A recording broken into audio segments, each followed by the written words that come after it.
Welcome to day 259 of TFIF 365. Cannot believe I've been doing this for 259 days. But today's topic is a question that popped in my head, and I just want to, externally process. So the question is, so this is what I wrote. Question, folks must ask themselves, what would a supremacy-free, coercion-free, discrimination-free, and exploitation-free world look like? And what is your role or responsibility in achieving it? And I'm using my teleprompter app because I wanted to make sure I got that question out right. So I'm going to read it again. A question for folks. A question folks must ask themselves. Okay. Question folks must ask themselves. Again, I'm going to say this again. This is a question folks must ask themselves. What would a supremacy-free, coercion-free, discrimination-free, and exploitation-free world look like? And what is your responsibility or role in achieving that? And that is that last part. And what is your role and responsibility? Because so much, and this is why I don't like allies, right? If you're not a co-conspirator, if you don't understand what your role and responsibility is in getting us to the next level, then you're of no use to me. If I got to sit back, and this is what, allies are exhausting. They're always waiting around for their marching orders, what to do next. And then when you give it to them, you got to explain it, and you got to show them how to do it. It's like going to a new job, right? And you get to a new job. They got to tell you how to set up your computer. You got to know what a bathroom is and all that. When we're moving a mission the way we're trying to do now, when we're going against the systems, institutions, and policies of white supremacy and anti-blackness, we need to all be on the same page. So you don't need to come to this, I'm going to say battle, and I'm going to put that in quotes. You don't need to come, no, war, because the battle is the little things, right? But the big thing is the war. It is, and I'm using these words. I don't even like using these words, but I'm using these words because it's words people like. I mean, people understand. Battles, wars. Battles are one-time thing. The war is an overall thing, right? And so, if you come to this, I don't like using war or battle, so I'm gonna have to figure out something else for this.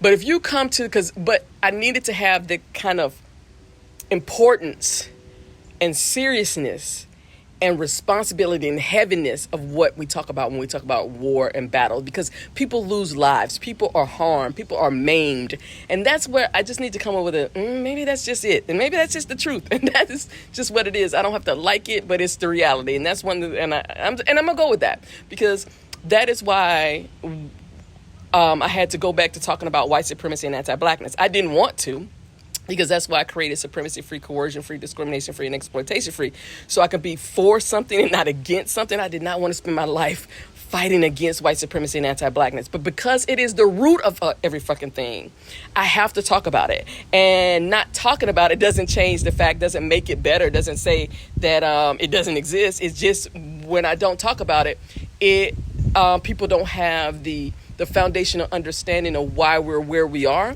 And so you can't be in this war and not understand how we got here, right?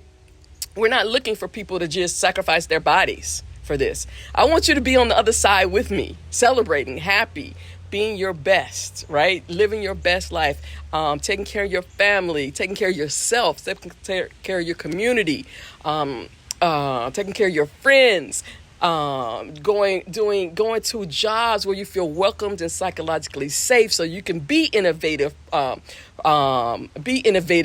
be able to differentiate, help your organization differentiate, and be profitable, right? There's a whole bunch of things there, right?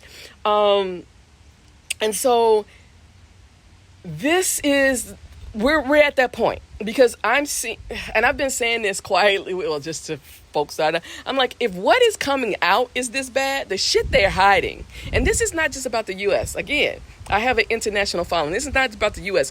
U.S. has just become like everything else. We are like when other countries, they say they learn how to speak English from watching U.S. television shows. Like rap is ubiquitous around the world. fuck they had breakdancing in at the Paris Olympics, right? The U.S. culture, and let's be honest, is usually rooted in blackness. The U.S. culture is emulated around the world. So what happens here can be adopted to what you're doing where you are, right? So I think the U.S. is a great petri dish, a great case study for people to learn from. Because let's be clear, there's white supremacy and anti-blackness everywhere. And we're seeing it in all these different countries who until the last 20, 30 years never had black and brown people in those countries. And now you're seeing, oh, all of a sudden we're racist. No, you're not all of a sudden racist. You never had anything that triggered the systems, institutions, and policies of white supremacy and anti-blackness. That's what happened. So my question for you is, yes, you say you want this. Yes, you say, and this again why I don't like allies, because you say you want shit, but you're not willing to lose shit for this. And that's the thing.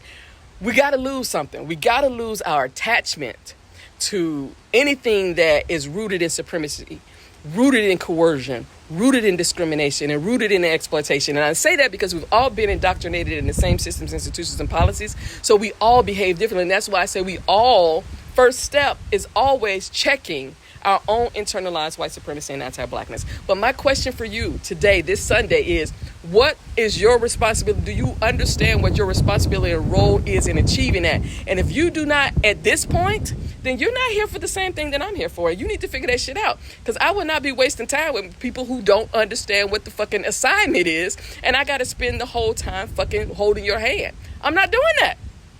I use this as a analogy a lot of times, or a metaphor. Shit, I don't know which ones. Fuck it, it doesn't matter. And if you want to try to correct me, because it doesn't matter. So, but I use this example, or this as all I say. I feel like I'm Moses, and I'm going ahead and I'm parting the Red Sea. Now, if your ass get drowned because you decided to wait, you decided to question, you decided to look back, I don't know what to tell you. Your ass is just drowned. I am going forward. And that's what I'm talking about. If you don't know what your role and responsibility is in this, you're going to be drowned. And you're just going to be there. You're just going to be left behind and drowned. So I need y'all to figure this shit out now. Figure it out. What is your role and responsibility in ensuring that the future is supremacy-free, coercion-free, discrimination-free, and exploitation-free? And until tomorrow, peace. Become a sustaining sponsor at kimcreighton.com/support-the-work and help make this work happen.